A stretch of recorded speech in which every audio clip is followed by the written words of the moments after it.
본 방송에서 제공하는 투자 정보는 투자 판단에 대한 조언입니다. 방송에서 제공하는 주식의 가치, 가격 상승 및 하락에 대해서는 방송사에서 보장하지 않습니다. 실시간 정보 브리핑입니다. 연준의 비공식 대변인으로 불리는 월스트리트 저널의 닉 티미라우스 기자가 자신의 소셜미디어 계정을 통해 제롬 파월 연준 의장의 선임 자문역을 올 초까지 수행한 존 파우스트의 발언을 소개했습니다. 파우스트가 나는 50bp로 시작하는 쪽을 약간 선호하고 연방공개시장위원회도 여전히 그럴 가능성이 상당히 있다고 생각한다라는 의견을 밝힌 건데요. 그의 발언 전 15% 수준이었던 패드워치상 9월 50bp 인하 확률은 2배로 급등했고 현재 40% 중반 수준에 머물고 있습니다. 한편 세계 3대 신용평가사 중 한 곳인 피치는 미국 연준이 9월과 12월 FOMC 회의에서 각각 25bp씩 금리를 낮춘 뒤 내년엔 125bp, 이듬해엔 75bp 금리 인하에 나설 것으로 예상했습니다. 즉 연준은 완만하게 향후 25개월 동안 10차례에 걸쳐 금리를 내려 총 250bp의 금리를 인하할 것이라는 건데요. 연준의 양적 완화가 비교적 완만한 속도로 진행될 것으로 예상하는 한 가지 이유는 인플레이션에 대해 아직 해야 할 일이 남아있기 때문이라고 설명했습니다. 어제 유럽중앙은행이 3대 정책금리를 인하한 가운데 크리스틴 라가르드 ECB 총재는 10월 금리 인하에 대해서는 조심스러운 입장을 드러냈습니다. 그는 금리에 대한 ECB의 경로는 미리 정해져 있지 않다며 큰 그림으로 보면 금리는 하락하는 경로가 매우 분명하지만 그때그때 경제지표와 여건에 따라 결정을 내리겠다고 밝혔습니다. 이에 대해 전문가들은 코로나19 팬데믹 이후 경제 여건의 불확실성이 높아지자 세계 중앙은행들이 정책을 선제적으로 예고하는 포워드 가이던스를 폐기하고 유연한 기조를 강조하고 있다는 분석입니다. 스탠다드 차타드의 한 분석가는 트럼프 전 대통령이 미국 대선에서 당선될 경우 연말까지 비트코인 가격이 현 가격 대비 117% 급등한 12만 5천 달러에 이를 것이라고 주장했습니다. 또한 현재 민주당 후보인 카멀라 해리스 부통령도 바이든 정부와 비교해 암호화폐에 대해 더 개방적이라며 카멀라가 당선될 경우엔 비트코인 가격이 연말까지 7만 5천 달러에 이를 것이며 누가 당선되든 비트코인은 상승할 것이라고 예측했습니다.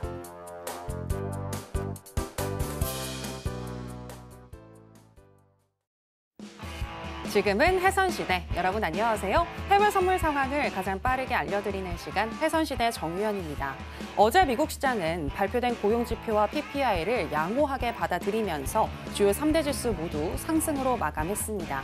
특히 금리 인하에 대한 기대감이 계속해서 유지되면서 금리 인하에 민감하게 반응하는 기술주 상승세가 돋보였습니다. 지금 현재 시장은 베이비 스텝 금리 인하를 가장 유력하게 보면서도 또 빅컷에 대한 기대감도 여전히 남겨놓은 상황인데요.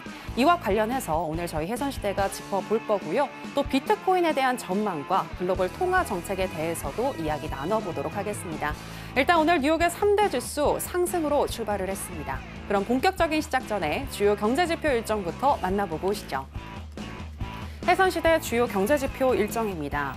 유로스타트는 유로존의 7월 산업 생산이 전월 대비 0.3% 감소했다고 전했습니다. 미국 수입 물가가 작년 12월 이후 8개월 만에 최대 폭으로 하락했습니다. 미국 노동부는 자국의 8월 수입 물가 지수가 전월 대비 마이너스 0.3%를 기록했다고 밝혔는데요.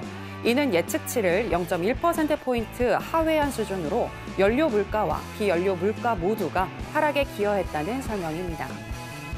한편 8월의 수출 물가는 전월 대비 0.7% 하락했습니다. 지난 5월부터 꾸준히 하락세를 보이다 7월 0.5% 증가하며 반등했지만 한 달 만에 감소 전환한 것입니다. 잠시 후 23시에는 미시간대가 집계한 미국의 9월 기대 인플레이션이 공개됩니다. 내일 오전 10시에는 중국의 8월 산업 생산이 발표됩니다.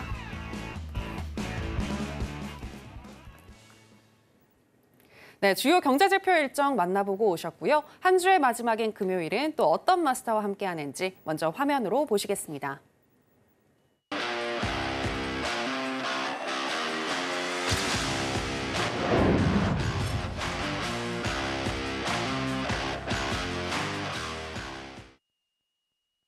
네, 파생 매매의 신 허생 마스터 나왔습니다. 마스터님, 안녕하세요. 네, 안녕하세요. 네, 시청자 여러분들께도 인사 부탁드립니다. 네, 시청자 여러분 안녕하세요. 반갑습니다. 허생입니다. 다음 주에 FOMC가 있는데 또 추석 명절을 앞두고 있죠. 그래서 다들 뭐 걱정도 많으실 분도 있으실 거고 주식하시는 분들이 파생하시는 분들은 또 FOMC를 잡아야 되는데라는 또 그런 기대감 또 이제 뭐 그 설레임 그런 것도 있을 겁니다. 이번 FOMC는 좀 불꽃쇼가 예상이 됩니다. 왜냐하면 아시다시피 지금 각 뭐 개에서 반응이 좀 다르죠. 예상이나 전망치가 다 다릅니다. 그래서 오늘은 그런 내용에 대해서 좀 심층적으로 좀 말씀을 드리고 그렇게 좀 진행을 하도록 하겠습니다. 잠시 후에 뵙겠습니다. 네, 오늘 업무를 마치시고 이제 본격적으로 추석 연휴에 돌입하신 분들 많으실 것 같은데요. 조금은 여유롭게 시청하고 계시지 않으실까라는 생각이 듭니다. 우리 시장 같은 경우에는 추석 연휴에 또 쉬어가기 때문에 수익을 낼 기회가 없지만 또 해외 시장은 열려 있으니까요. 해외 주식과 해외 선물을 통해서 또 추석 연휴에도 제2의 종잣돈 만들어 보시면 좋겠습니다. 오늘 저희가 그러한 전략들 잘 살펴드릴 거니까요. 끝까지 함께해 주시기 바랍니다. 자, 그럼 먼저 나스닥 선물부터 살펴보도록 하겠습니다. 나스닥 선물의 현재 시세와 더불어서 이슈 체크해 보겠습니다.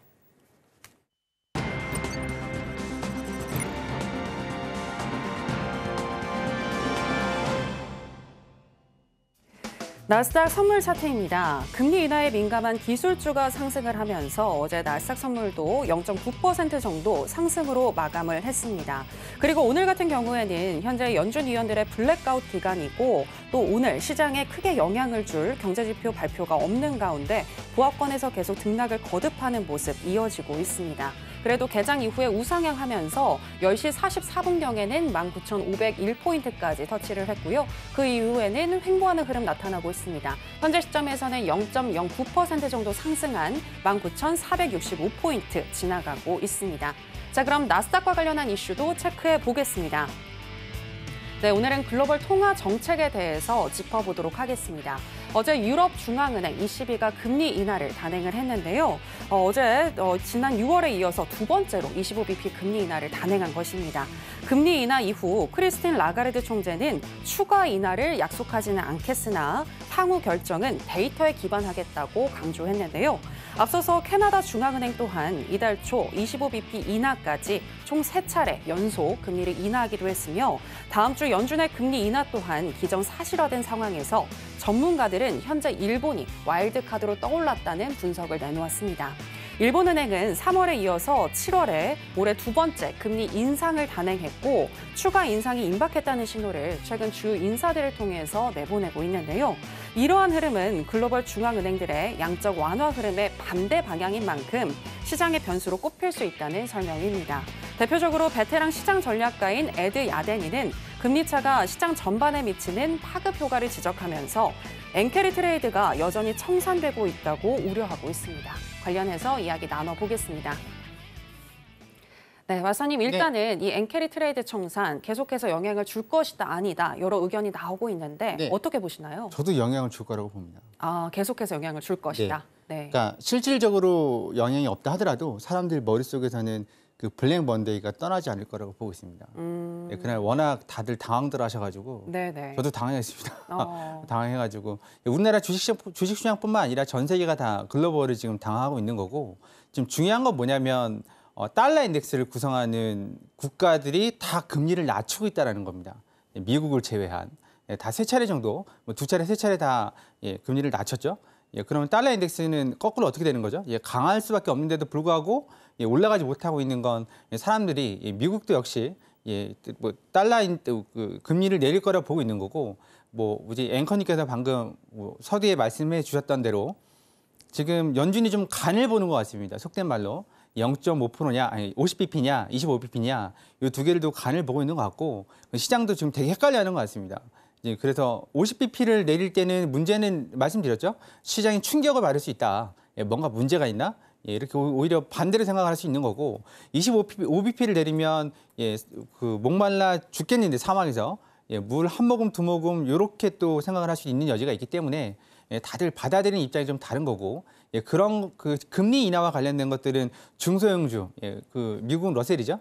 러셀 2000에 해당되는 기업들이 최근 60에서 70% 정도 그 기업들이 한마디로 이자도 못 내고 그런 있는 상황인데 금리가 높으니까요. 자금 조달도 못 하고 거기에는 이제 가뭄의 단비 이 정도 수준이 될 것 같습니다. 그래서 만약 50bp를 내리면 1차적으로 역사적으로 본다 그러면 첫 금리 때는 이 주식시장이 밑으로 곤두박질 쳤거든요. 쿵하고 한번 내리앉았다가 올라갔습니다. 그래서 우리나라 증권가에서도 첫 금리 인하 때는 인하 이후에 그 주식을 사라고 이렇게들 말씀들을 하시는데 그건 뭐 다 그런 건 아니고요. 예, 대체로 그렇다는 얘기고. 그리고 이제 금리를 내린다 그러면 앵커님께서 말씀하신 대로 그 200bp, 2%죠. 2% 정도를 내린다고 보는데 그거를 또 1년 사이에 내리네, 2년 사이에 내리네 말이 많습니다. 그래서 그런 부분들이 우리들이 헷갈리게 하는 거고. 근데 중요한 건 뭐라고요? 우리는 파생을 하는 사람이고 해외 선물하는 사람이고 그러면 우리가 좀 있으면 나스닥 만기입니다. 다음 주에 만기입니다. 3개월을 못 들고 있거든요, 나스닥은. 그런데 굳이 뭐 6개월, 1년 뒤에 전망을 우리가 해야 되나요? 주식을 하지 않는다면 굳이 그걸 할 필요 없는 거고. 그리고 전쟁이 나면 슬픈 일이고 안 된 일이지만, 나면 안 되지만, 그런 것도 우리들은 실시간으로 대응을 해야 될 영역인 거지, 그거 가지고 전망을 하실 필요는 없다고 봅니다. 가끔 우리 이제 교육방에서 물어보시는 분들이 계시거든요. 그럼 저는 설명은 드려요. 일단 물어보면 무조건 설명을 다 드립니다. 그 어떤 거라도. 그렇지만 뒤에 이렇게 말씀드리는 건 굳이 우리가 경제 전문가가 돼야 되고 군사 전문가가 돼야 되나요? 아니 반도체 전문가가 돼야 되나요? 그럴 필요는 없습니다. 우리는 매수든 매도든 그걸 보조지표를 쓰든 아니면 내 캔들을 보고 읽든 흐름을 읽든 나만의 방법이 없으면 배우셔야죠. 그렇게 해서 체계화된 되는 기법으로 매수든 매도든 들어가서 우리는 수익을 내면 되는 사람들인 거지 전반적으로 어떻게 흘러가느냐 저는 알고 있어야 되죠. 여러분들께 알려드리는 저희들은 알고 있어야 되지만 여러분들께서는 그냥 뭐 뉴스를 통해서 들어오는 것들을 그냥 이렇구나 이해 안 가시면 물어보시면 되고 그렇게 하시면 됩니다. 다음 주에는 무료 공개 방송이 추석이라서 쉬지만 무료 공개 방송 들어오셔서 그런 것들 물어보시는 분들 꽤 있거든요. 그럼 여러분들도 실시간으로 유튜브 치면 유튜브 난생 처음 보는 사람이 하는 말들 있잖아요. 귀에 그러니까 재밌는 게 뭐냐면 난 하락으로 보는데 유튜브 그러니까 너튜브라고 그러죠. 공식적인 용어는 너튜브라고 하는데 너튜브에 가서 보시는 분들 BJ들 보면 어떤 사람은 상승, 어떤 사람은 하락이잖아요. 모두 다가 하락을 주장하고 상승을 주장하지 않습니다. 그런데 내가 관심이 가는 건 뭔가요? 나하고 방향이 맞는 사람 것만 본단 말이죠. 근데 그 사람들이 여러분들의 소중한 자산들을 책임져 줄 사람도 아니고, 근데 서울경제 TV에 나오는 마스터들은 적어도 그 정도는 아니란 얘기죠. 다들 어느 정도 경력들이 다 있는 사람들이기 때문에 공개적으로 그래서 지식들은 여기 서울경제 TV에서 담아가시면 되고 매매 기법들은 자신이 연구를 하시든가 아니면 여기서 서울경제 TV 나오는 마스터들 분들을 통해서 도움을 받으시면 될 것 같습니다. 지금 유럽이든 캐나다든 호주든 다 내리고 있는 상황이고. 이제 앵커님께서 말씀하신 대로 그럼 일본이 관건이다. 관건이죠. 2008년도 금융위기 때도 일본은 가서 딴짓거리 하다가 다른데 다 금리 내릴 때 혼자 올린다고 딱 하다가 금융위기가 터진 거거든요. 그렇게 터진 겁니다. 그러면 꼭 그래서 터진 건 아니지만 이제 저번에 말씀드렸잖아요. 다들 이렇게 내립니다 금리를. 근데 일본은 올려요. 그럼 이 스프레드 차이가 줄잖아요. 그러면 엔캐리가 뭐죠? 0%대 금리를 가지고 5%대, 아니 3%대 국가 아니면 브라질 같은 데는 뭐 15%, 20%대 그렇게 투자를 하는 건데 위에서 누르고 밑에서 올라간다 그러면 이 차이가 줄어드니까 환차까지 합하면 빨리 팔아야죠. 빨리 팔아야 됩니다. 안 팔면 내가 대규모로 손실을 볼 수 있는 거죠. 그래서 빨리 팔아야 되는 게 지금 관건이라는 겁니다. 오늘 이해를 못 하시는 분들이 설명을 드리는 거예요. 이 스프레드가 준다는 거죠. 25bp 50bp 2배 차이가 나죠? 그러면 그게 0. 몇 프로, 그럼 우리 100만 원에서 0. 몇 프로는 얼마 안 되지만 그 사람들은 최소 몇 천억 단위를 다루는 사람들이 많이 있거든요. 그러니까 워런 버핏도 일본에서 대출 받아가지고 일본 주식을 사지 않았겠습니까? 내 돈 안 들이고 그렇게 투자를 한다는 얘기죠. 그거는 이제 엔캐리가 아니지만 마찬가지로 일본에서 대출 받아서 해외로 나가서 그 환차손을 다 감안해가지고 수익을 갖는 건데 그렇게 따진다 그러면 엔캐리는 항상 지금 염두를 해둬야 되는 겁니다. 어느 정도 규모냐? 그거는 누구도 몰라요. 일본도 집계를 못 하거든요. 규모는 근데 상당하다. 어디에 들어가 있냐? 다 들어가 있다. 주식, 채권부터 시작해서 다 들어가 있습니다. MMF도 아니요. 네, 듣고 있습니다. 네. 다 들어가 있기 때문에 지난번에 우리 청산당했을 때도 문제가 생겼을 때도 여기서 다 빠진 거거든요. 그럼 1차로 그럼 정리가 된 거냐? 다들 그렇다고 보는데 그게 어느 정도 규모인지 모르니까 다들 긴장하고 있는 거 아니겠습니까? 근데 우리는 굳이 그거를 알아야 됩니까? 몰라도 됩니다. 우리는 엔키디가 만약에 쓰리고 갔다, 폭락을 했잖아요. 그럼 우리가 알고 있는 기법상으로 이거 반등이 나올 만한 자리, 아니면 강한 반등, 아니면 차트가 반등으로 만들어질 때 들어가서 반등 먹으면 되는 거고, 떨어지면 떨어지는 그 타이밍에 들어가서 먹고 나오면 되는 겁니다. 굳이. 근데 이제 문제가 하나 있죠. 뭐가 문제냐면 지금 25bp냐, 25bp냐, 50bp냐 이 문제뿐만 아니라 뭐 어느 정도를 할 거냐, 얼마나 할 거냐, 횟수, 그냥 기간, 그리고 여러 주식들의 지금 상황이 다 다르죠. 지금은 그렇게 아주 강세장은 아니잖아요. 왜냐하면 엔비디아가 좋은 실적을 내고 모든 기업들이 좋은 실적을 냈는데도 꼬투리나 잡아가지고 그 주식이 하락을 하거든요. 한마디로 올라갈 모멘텀이 있는데 우리 저번에 말씀드렸죠. 난 전교 1등인데 시장은 전교 0등을 원해요. 이거 불가능한 얘기지 않습니까? 그러면 앞으로 상승 탄력은 줄어들 게 뻔한 거고, 엔비디아가 지금 저점 대비해서 10배 가까이 올라왔는데 이게 70% 폭락한 다음에 올라온 거거든요. 그럼 시장은 언제든지 폭락을 할 수 있다는 건 감안하셔야 되는 거고, 그래서 요즘 힘든 건 이게 지리저항선에서 정확하게 걸리는 게 아니라 슈팅이 나옵니다. 슈팅. 위든 아래든. 그럴 경우 좀 당황할 수 있으니까 장의 패턴을 좀 아신다면 슈팅이 나올 때 그때 들어가시는 게 오히려 또 타점을 잡으시는 게 좋을 수도 있을 것 같습니다. 해외 선물은. 네. 그래서 지금 여러 뉴스가 나오는데 그냥 흘려 들으시고 그냥 그런갑다. 그런갑다. 난 대응만 하는 사람. 기계적으로 나의 매매 기법으로 대응만 하는 사람, 그렇게 좀 판단하시면서 파생하시는 분들 대응하셨으면 좋겠고, 주식하시는 분들은 뭐 이미 빼실 분들은 빼셨고, 추석 끝자락에 FOMC니까 들고 계시다 그러면 어차피 각오하신 거잖아요. 각오하신 거면 그냥 좀 뭐랄까요, 좀 너그러이 시간을 좀 가지셨으면 좋겠습니다. 어차피 조바심 내봤자 장도 안 열리는데 국내 증시는 해외 증시는 다르죠. 그러니까 좀 그렇게 유동적으로 대처하셨으면 좋겠습니다. 근데 마스터님, 추가적으로 정말 궁금한 게 진짜 어려운 질문이라는 건 아는데요. 9월 FOMC 이후에 시장 어떻게 흘러갈 거라고 보시나요? 그러니까 상승을 할까 아니면 하락을 할까? 그게 저도 여러 가지 보고서를 하루에 리포트를 최소 10개 이상을 보고 있는데 돈 내고 보고 있습니다. 그런데 그 너튜브 아니에요. 돈 내고 보고 있습니다. 의견이 거의 반반이에요, 반반. 이거는 진짜 뭐라고 얘기할 수가 없습니다. 보통은 증시가 작년에도 이 자리에서 말씀드렸는데 9월 달에 약세, 10월 달에 더 약세, 그리고 중순 이후에 반등. 그래서 10월 중순 말에서 저점, 11월부터 상승. 작년에 그렇게 말씀드렸거든요. 미증시가 그렇게 올라가요. 그렇게 올라가는데 올해는 좀 빨리 올 것 같다는 의견이 많습니다. 그러니까 10월 중순 말에서 저점을 잡는 게 아니라 그 전에 9월 말에서 저점을 잡을 확률이 높다고들 말을 하고 있어요. 9월 말, 10월 초. 그 이유가 대선 때문에 그런 거고, 그렇게 말씀드린 답이 나온 거죠. 저는 FOMC 이후에 좀 상승을 하지 않을까.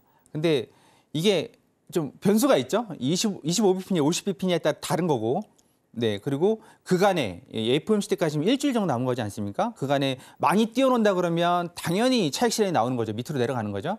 그러니까 지금 이 자리에서 그냥 일주일 뒤를 대충 예측하라 그러면 예측은 하겠지만, 중요한 건 큰 이벤트가 있는 상태에서 일주일 뒤를 보라 그러면 지금 이 수준에 있다 그러면 좀 올라갈 것 같은데, 만약에 이게 2만을 넘어간다 그러면 차익 실현이 한번 크게 나올 수도 있을 것 같습니다. 알겠습니다.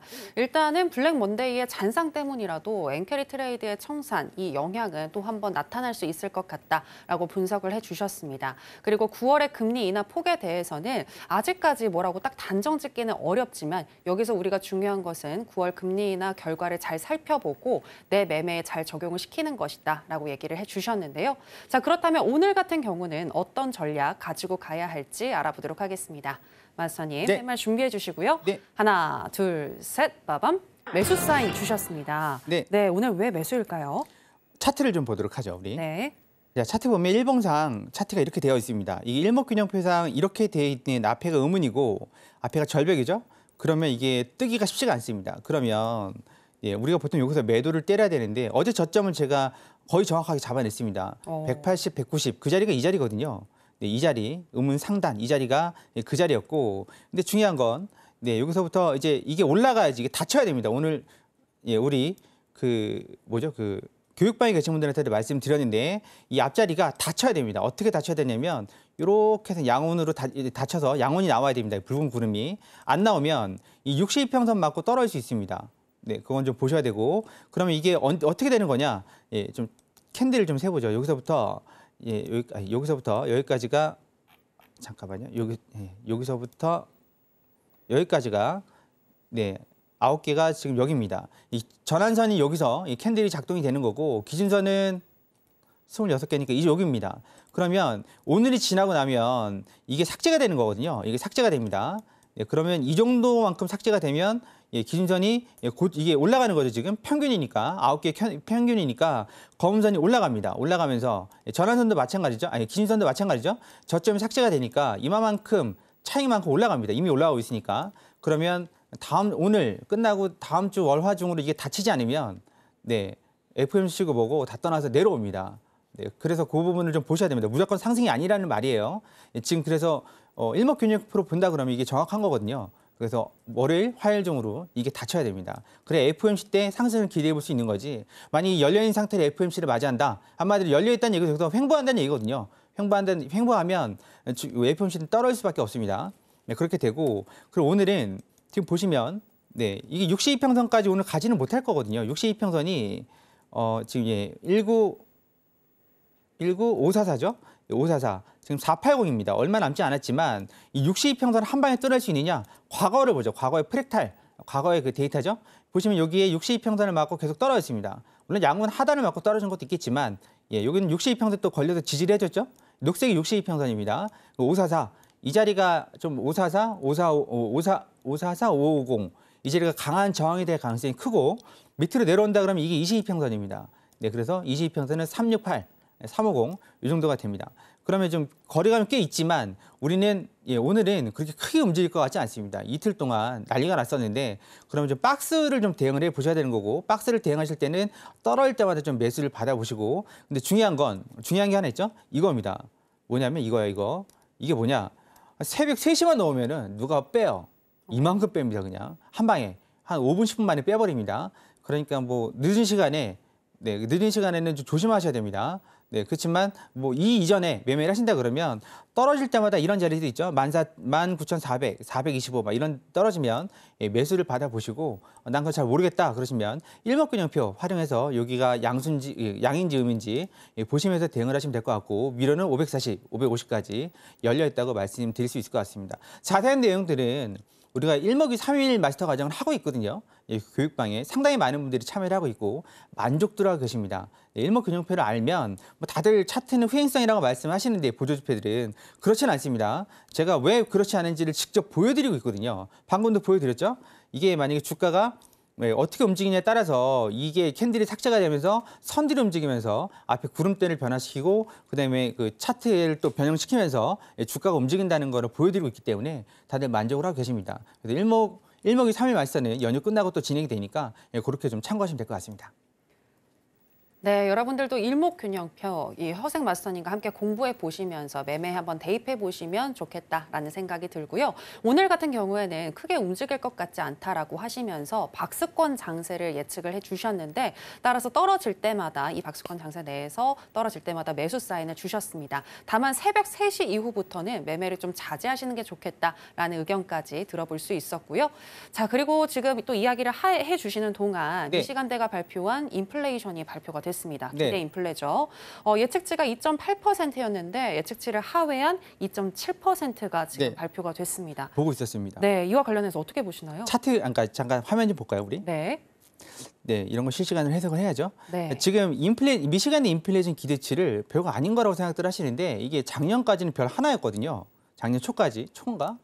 근데 작년 여름 이후인가? 그때부터는 별이 2개로 바뀌었어요. 네, 근데 이게 3개는 되지 않을 겁니다. 네, 이 3개는 되지 않을 거고, 근데 이게 꽤 잘 맞습니다. 그러면 지금 인플레이션 기대치가 낮아졌다는 얘기죠. 낮아졌다는 얘기입니다. 그럼 되게 좋은 거죠. 연준 입장에서 금리를 인하하지 않을 이유가 없어요. 근데 문제는 25bp냐, 50bp냐. 근데 50bp를 내렸다가 시장이 충격을 먹으면 지금 집권당이 민주당이죠. 네, 그럼 난리가 나겠죠. 그렇다고 25bp를 내리면 이게 지금 간당간당한 부분도 있어요, 지금. 고용이 간당간다는 건 아닙니다. 저번에 한번 보여드렸죠. 4.3%, 4.2% 실업률 큰 거 아니라고 말씀드렸습니다. 6, 7% 이상 올라와야 뭐 난리가 났네 어쩐네 그러는 건데 문제는 뭐냐면 실업률은 한 방에 있죠. 꿈틀꿈틀거리다가 머리를 살짝 들었는데 그냥 살짝만 관심을 가져주지 않으면 그 5%, 6%확 치어오르니까 그것 때문에 지금 긴장을 하고 있는 거고 또 하나 파월 의장이 긴장하고 있는 건 지난번에 한 80만 일자리가 삭제가 되지 않았습니까? 그러면서 이 데이터를 믿어야 되나? 그 생각을 저만 한 게 아니라 그도 했을 거거든요. 여러분도 했을 거고. 이게 뭐 중국도 아니고 중국은 가끔 그렇게 하죠. 그래서 데이터를 신뢰하지 않습니다. 미국에서 그런다는 얘기는 우리도 이 데이터 보면서 매매를 때까지 했는데 이거 뭐 한 거지? 이런 생각 들지 않으십니까? 그러니까 데이터도 신뢰할 수 없는 상황에서 이거 50bp를 해야 되나 25bp를 해야 되나 우리 닉 기자를 통해서 지금 간을 보고 있다고 말씀드렸고 그럼 이렇게 뭐 모든 게 다 인플레이션뿐만 아니라 다 경기 뭐랄까 거품을 만들었던 것들을 다 만들었던 것들이 내려오고 있는 상태에서 금리 인하를 안 한다는 건 같이 죽자는 얘기죠. 네, 같이 죽자는 얘기입니다. 이거 어쩔 수 없이 하는 건데 그 포기 문제인 거. 그게 FOMC 이후 결과를 자주할 거고요. 그럼 5년 인플레이션 예상 이건 틀립니다. 이건 틀립니다. 그냥 무시하시고 관심 있는 건 이거죠. 이겁니다. 이거. 네, 소비자 기대 지수 오른다는 얘기는 올랐다는 얘기는 경기 나쁘지 않아. 네, 심리 지수도 마찬가지죠. 네, 경기 나쁘지 않아라고 하는 겁니다. 경기 나쁘지 않아. 네, 이게 많이 내려간다 그러면 그 경기 좀 안 좋아서 나 돈 쓸 게 없는데 이렇게 되는 거고 지금 파월 입장에서는 좀 당혹스럽죠.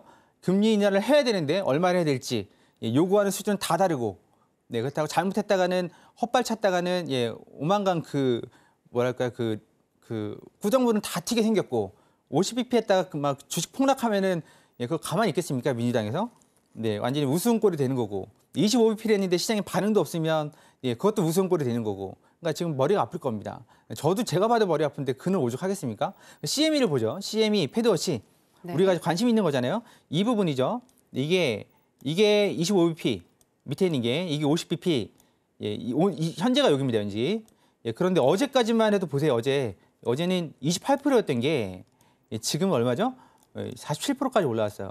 50bp가 25bp가 72%였던 게 53%까지 내려갔습니다. 이게 요즘 시장이 이래요.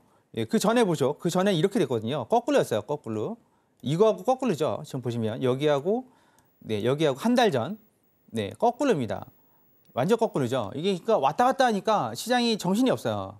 여러분도 굳이 이런 걸 예측하지 마시고 우리가 배운 대로 대응하시면 수익은 따라옵니다. 이런 거 가지고 논란을 하시는 그 자체가 그러니까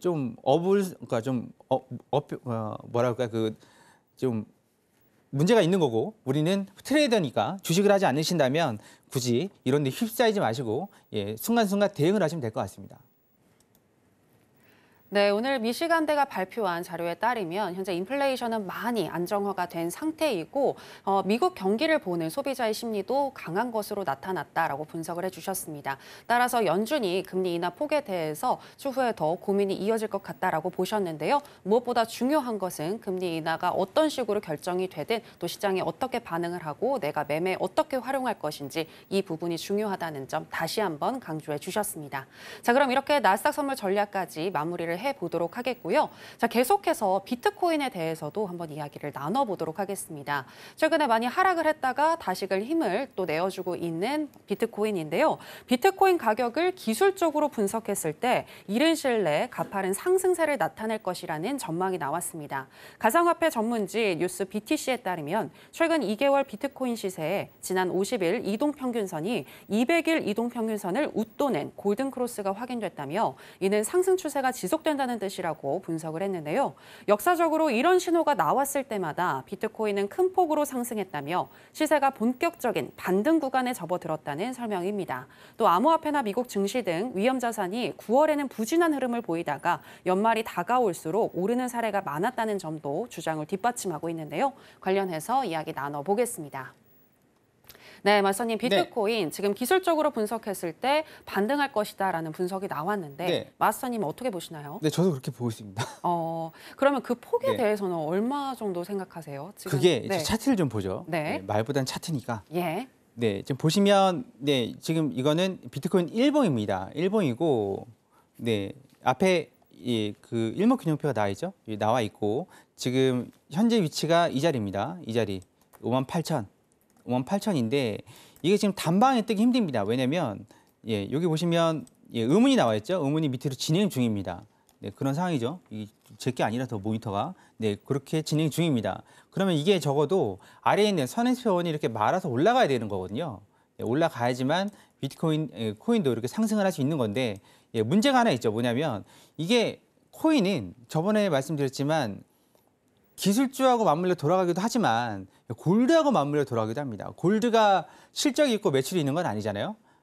네, 매출이 있고 골드가 실적이 있는 게 아닙니다. 그렇게 따진다면 골드가 상승하는 이유가 뭐라고 생각하세요? 유동성이죠. 철저한 유동성입니다. 그럼 경기 침체가 왔을 때 골드는 위로 가느냐? 아니요. 밑으로 곤두박질 치고 유동성이 풀리면 올라갑니다. 보통 그래 왔었어요. 네, 주식보다 더 빠르게 올라가는 경우도 많았고, 근데 그거보다 더 빠른 애가 등장한 겁니다. 예, 그게 비트코인이죠. 그러면 비트코인도 마찬가지로 유동성을 먹고 사는 상품이고, 그러다 보니까 유동성이 풀려야지만 올라가는 건데, 그 유동성이 풀릴 때가 언제죠? FOMC 이후죠. 네, FOMC 이후에 풀린다고 보는 거고, 네, 많이 풀리면 많이 풀릴수록 더 많이 올라갈 수 있는 거고, 예, 그래서 지금 다들 준비를 하고 있는 것 같고, 온갖 데이터들이 있지만 지금 여기 뭐 데이터들을 다 보여드릴 수 없는 거고, 예, 그런 여건이 있는 거고, 그럼 단기적으로 봤을 때는 이미 여기서 바닥을 찍었다고 볼 수 있을 것 같습니다. 그리고 지금 여기서 버티고 있는 자리죠, 52K. 예, 54K, 54,000, 52,000달러 이 정도를 좀 바닥으로 보고 있는 경우가 많이 있고, 올라간다 그러면 일단은 지금 문제가 뭐였다면 58,000달러만 하면 누가 자꾸 팔아요. 예, 저번에도 말씀드렸죠. 58,000달러가 여기 4시간 봉으로 보면, 네, 이 자리만 오면 1시간으로 보는 게 낫겠네요. 이 자리만 오면 누가 자꾸 팔아요.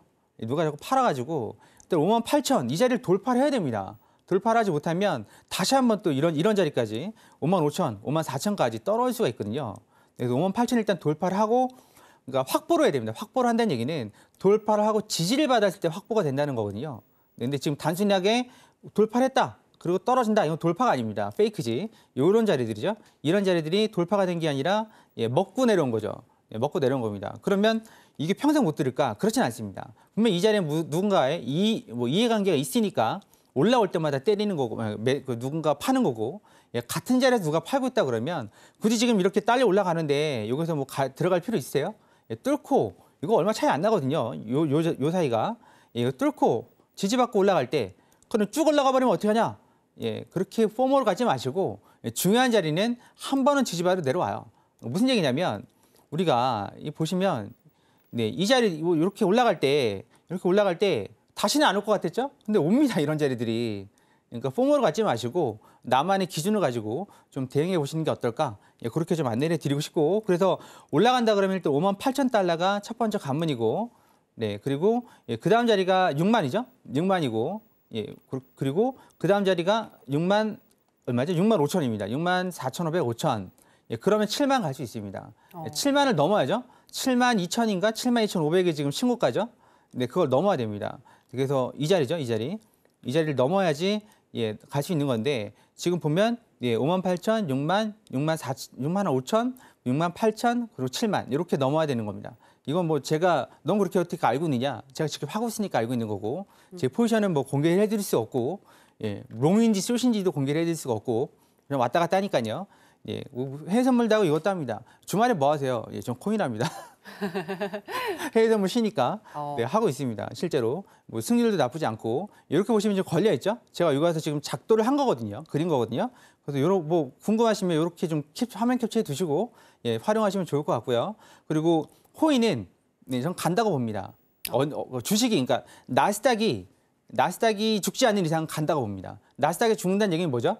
네, 그 투자에 대한 그 심리가 죽는다는 얘기거든요. 네, 그러니까 투자에 대한 심리만 죽지 않는다면 코인은 나스닥보다 더 많이 간다고 보고, 뭐 얼마 정도 보냐? 다들 이렇게 물어보신다면 한결같은 질문이 있죠. 일단 10만 달러, 15만 달러, 18만 달러 그렇게 보죠. 한 2억 5천. 네, 20만 달러 보시는 분도 있는데 가봐야 하는 거죠. 네, 그러면 알트코인들이 지금 보시면 비트코인을 제외한 이더리움 포함 모든 코인을 알트라고 하거든요. 네, 비트코인, 그러니까 세상엔 두 가지 코인밖에 없습니다. 비트코인, 그다음에 알트코인.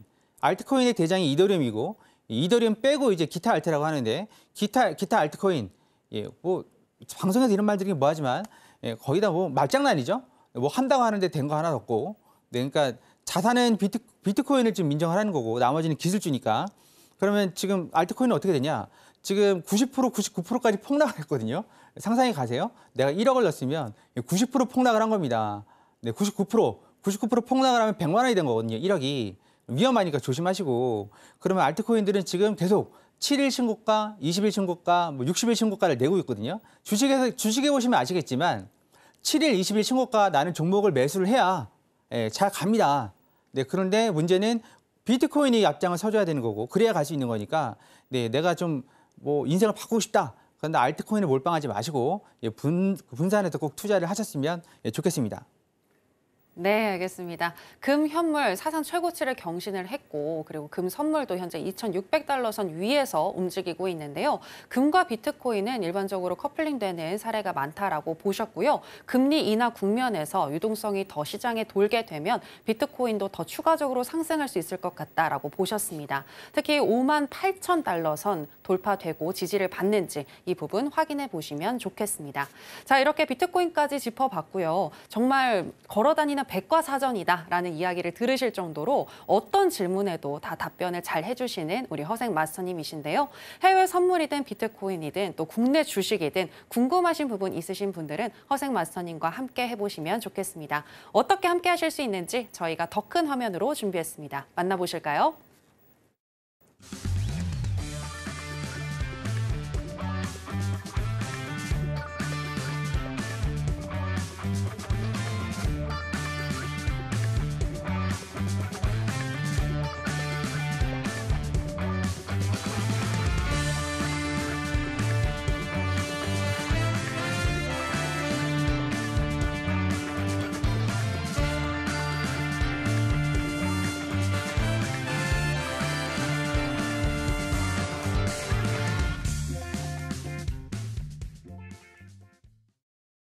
네, 허생 마스터님과 함께 하실 수 있는 방법 만나보고 오셨고요. 이번에는 마스터님의 노하우에 대해서 보다 더 알아보도록 하겠습니다. 마스터님, 오늘 강의는 어떤 내용 준비해 주셨을까요? 네, 추석을 맞이해서 네, 뭐라고 그럴까요? 우리 이렇게 매매했어요라고 설명드리면 또 집안에서 쫓겨나잖아요. 그렇지 않겠습니까? 네, 추석 꼭 매매 못 하시는 분들이 다 쉬어야 되는 상황에서 나 혼자 매매하거든요. 네, 방에 들어가서 딱 문 걸어 잠그고 아니야 아무것도 아니야 그러면서 매매들 하시는데 경험입니다. 근데 그러시면 집안에 가정 불화를 일으키니까 제가 뭐 얼마를 벌었네 그렇네 그런 말은 참 못하겠고 못하겠습니다. 네, 그래서 팁을 하나 드리겠습니다. 영매매하지 않는 법. 우리 영매매하다가 다 속된 말로 계좌 박살나고 난리 나는 거거든요. 네, 그런데 웃긴 게 뭐냐면 나는 이때까지 다 기계적으로 하라는 대로 했어. 근데 딱 한 번 2번에 영매매 했는데 버텼는데 그 딱 한 번이 또 그날의 계좌를 터트리는 박살내는 그 단서가 되더라고요. 어떤 분들은 세력 얘기하시는데 세력은 솔직히 그냥 할 말 없으니까 하는 거고요. 그렇지 않겠습니까? 엔비디아가 하루 거래되는 대금이 70조입니다. 70조 우리나라 돈으로 70조 원을 과연 세력들이 투자를 해가지고 나스닥을 움직일 수 있을까요? 네, 물론 이제 나스닥은 지수니까 엔비디아에 모든 게 들어가지 않지만 엔비디아 하나만 70조가 돈이 왔다 갔다 하는데 거래 대금이 그럼 나스닥은 오죽하겠습니까? 그러니까 예전에 코로나 이후로 반등 친 테슬라 매도 쳤다가 법인들이 투자 법인들이 여러 개 파산했죠. 파산했습니다. 그런데 한마디로 그 얘기죠. 올라가는 거에다가 시장가 매수를 쳐가지고 더 가게 할 수는 있어도 이걸 거꾸로 매도를 쳐가지고 숏을 만드는 수는 없습니다. 그러니까 본장에서는 세력 얘기하시면 안 되는 거고 그거는 내가 운이 없었다. 그 끝자리 운이 없었다라고 표현을 해야 되는 거죠. 네, 그렇게 되는 거고 물론 오전 시간에는 있습니다. 모든 주식은 주인이 있지만 나스닥은 주인이 없습니다. 네, 쉽게 얘기해서 모든 우리나라도 그렇죠. 개별주들은 그러니까 주인이 있어요. 그걸 핸들링하는 메이저들이 있죠. 그런데 지수, 나스닥은 없습니다. 이거를 핸들링하려고 했다가 이거는 진짜 일경이 있어도 쉽지 않은 그런 상황입니다. 그러면 내가 그 역방향으로 왜 꼭 내 손절만 칠까? 그게 나만 하고 있는 게 아니라 똑같이 하고 있으니까 거기서 스키즈가 나는 겁니다. 스키즈. 한마디로 거꾸로 들고 있던 게 밀리면서 슈팅이 나오는 거죠.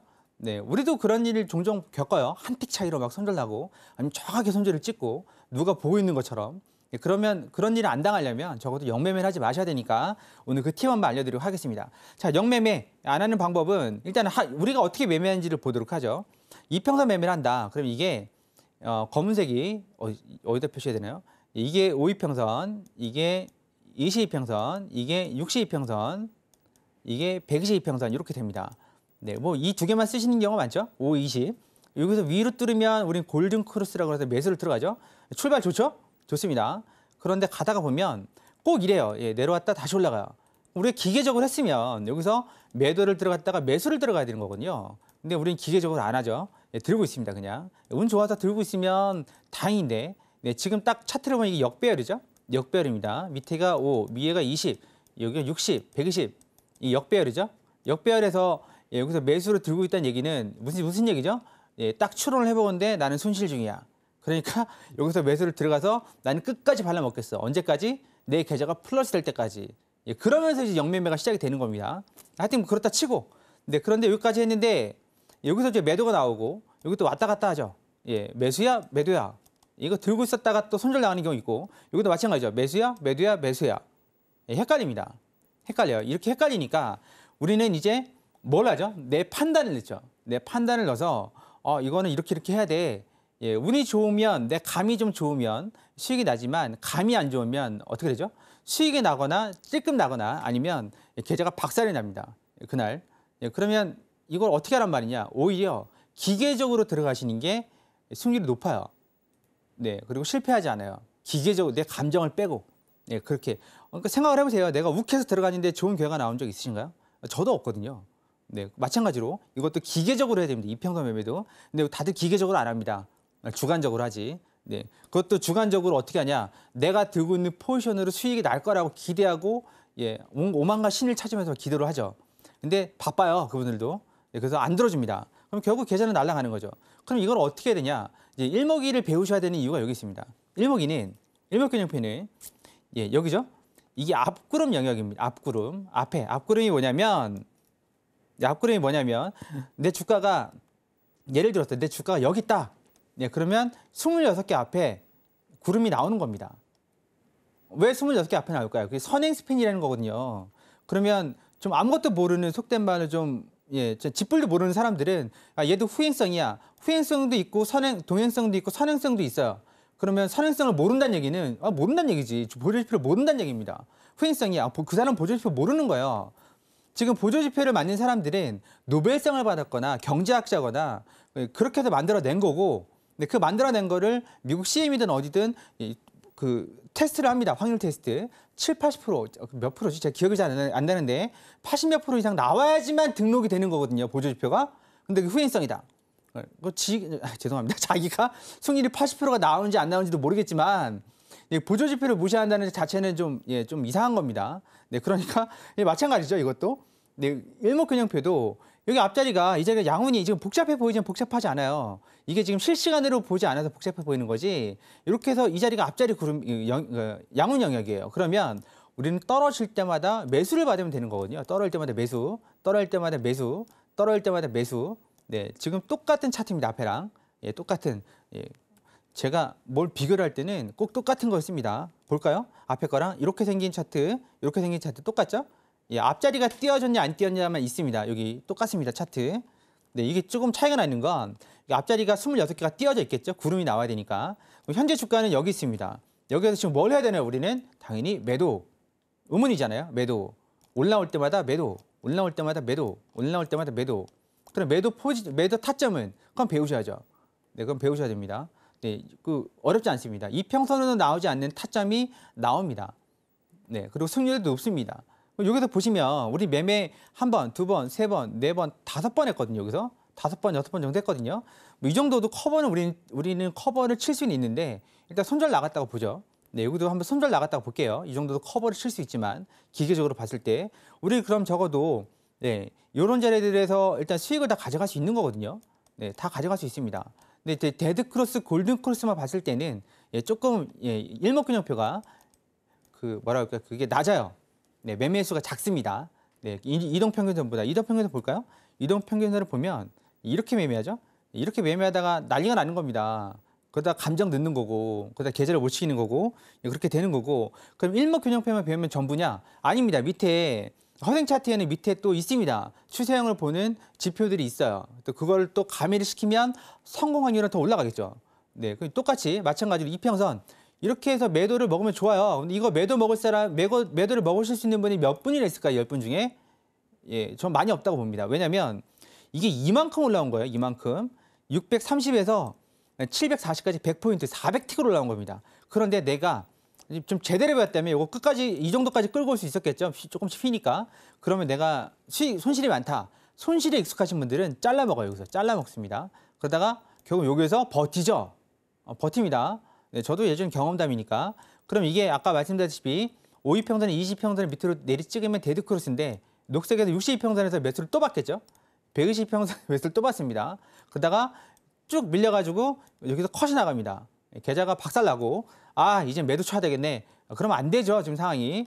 여기서 매도, 또 여기서 매도, 또 여기서 매도, 또 여기서 매도. 제자리 왔네? 이러면서 버티기 시작하는 거거든요. 우리가 버티는 이유는 버티니까 제자리 오더라. 그러면서 버티는 건 이거는 운이죠. 운입니다. 안 돌아올 수도 있습니다. 그러면 이거를 일목균형표로 어떻게 되냐? 이렇게 됩니다. 앞자리가 음운이에요. 이번엔. 음운. 이 영역이란 얘기죠. 이 영역. 이 영역에서 아까 뭐라 그랬죠? 올라올 때마다 매도. 그리고 앞자리가 양운으로 바뀌는 데서는요. 여기서부터는 올라올 때마다 매수. 그렇게 보시면 됩니다. 그럼 화생 차트에는 이게 별표로 지금 여기 삼각형이지만 별표로 중간에 이렇게 음운으로 바뀌는 지역을 표시를 해드리고 있어요. 또 여기서부터는 매도가 유리하구나. 그렇게 보시면 되는 거고 마찬가지로 여기 양운으로 바뀌는 지역을 이렇게 해서 표시를 해드리고 있습니다. 별표가 뜹니다. 여기 빨간 별, 파란 별 뜨면 거기에서는 이제 매수를 받기 시작하면 되는 거죠. 어렵지 않습니다. 굳이 이게 이평선으로 돼 있으면 헷갈리죠? 헷갈립니다. 여기까지 올라왔는데 이걸 또 왜 빼? 그 얘기해요. 이거 왜 빼? 뺄 거면 왜 올렸냐? 그거는 여러분들이 상관할 바가 아니죠. 이렇게 주가는 왔다 갔다 하는 건데, 그죠? 그러고서 또 올려요. 아니 올릴 건데 또 왜 뺐냐? 그건 우리는 이거를 먹을 생각을 해야지. 어떻게? 그러면 여기까지 올라왔는데 매수인데 여기 매수 말씀드렸죠? 받다 컷. 매도인가? 또 받다 컷. 근데 우리 일목균형표 쓰면 어떻게 된다고요? 그냥 앞자리가 양운.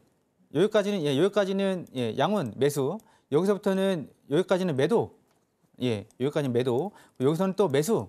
그럼 끝나는 겁니다. 어렵지 않으시죠? 난 이걸 잘 모르겠다. 그렇지만 일목균형표 3일 마스터 과정을 하고 있습니다. 여기서 플랜 ABC뿐만 아니라 이렇게 일목균형표 3일 마스터 과정.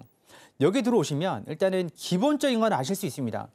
이게 어떻게 돌아가는지, 구름대가 뭔지, 또 매매 타점을 어떻게 잡는 건지, 그리고 구성을 어떻게 짜져 있는지, 일목균형표를 어떻게 봐야 되는지. 일목균형표를 여러분들이 모르셨던 건 복잡해 보여서. 그래서 단순한 걸로 수익이 났습니까? 볼린저 밴드, 이평선은 수익 나고 계신가요? 수익 나고 계신 분들은 이런 데 관심이 없으시겠죠? 하지만 수익이 안 나고 계시거나 기초가 부족하시거나 수익이 안 나거나 매번 손실이 누적되거나 난 진짜 방향도 모르겠어. 아니면 뭔가 좀 획기적으로 좀 수익으로 매매 기법을 좀 전환하고 싶어 하시는 분들은 오시면 일목균형표 3일 마스터가 그냥 무료입니다. 무료니까 들어오셔서 배우시고 익히시고 가져가시면 됩니다. 그러니까 일목균형표 알고 나서 매매 스타일이 바뀌신 분들이 꽤 많이 있어요. 수익 나고 계십니다. 여러분들께서도 그렇게 해서 이제 명절 이후에 일목균형표 마스터 과정에서 좀 잘 배우셔서 이제는 좀 계좌를 좀 바꿔봐야죠. 일단 이렇게 해서 오늘은 또 마치도록 하겠습니다. 수익을 극대화시키기 위해서는 영매매를 하지 말아야 될 텐데요. 그 방법에 대해서 들어봤습니다. 실전에 적용시키는 방법은 허생 마스터님과 하단에 나가고 있는 내용 참고하셔서 함께 해보시면 좋겠습니다. 자, 그럼 아쉽지만 마스터님하고는 여기서 인사 나누도록 하겠습니다. 마스터님, 오늘 고맙습니다. 네, 감사합니다. 저희가 오늘 무슨 이야기를 나눴는지 오늘의 핵심으로 정리해 보겠습니다. 해선시대 오늘의 핵심입니다. 먼저 거시경제를 짚어주셨는데요. 연준의 9월 피벗은 확정적이지만 인하폭은 알 수 없다고 하시면서 특히나 다음 주 선물 만기가 있으니 변동성에 유의하자고 얘기해 주셨습니다. 나스닥은 60일 이평선을 맞고 떨어질 확률이 높다고 보셨는데요. 따라서 하락할 때마다 매수 사인 들어주셨습니다. 오늘의 핵심 살펴보고 오셨고요. 저희가 방송에서 전해드리는 내용은 투자 판단에 대한 조언일 뿐 해당 상품의 가치나 수익률을 보장하진 않습니다. 그리고 해선시대와 서울경제TV는 자본시장 통합법을 준수하고 있습니다. 1:1 투자 상담, 유사 수신 행위 등 모든 불법 사항을 엄중히 금지하고 있으니 이 부분 유의해 주시기 바랍니다. 저희가 준비한 내용은 여기까지입니다. 행복이 가득한 한가위 보내시길 바라겠고요. 연휴가 끝나고도 저희 해선시대와 끝까지 함께해 주시는 거 잊지 마시기 바랍니다. 끝까지 함께해 주신 여러분 대단히 감사합니다.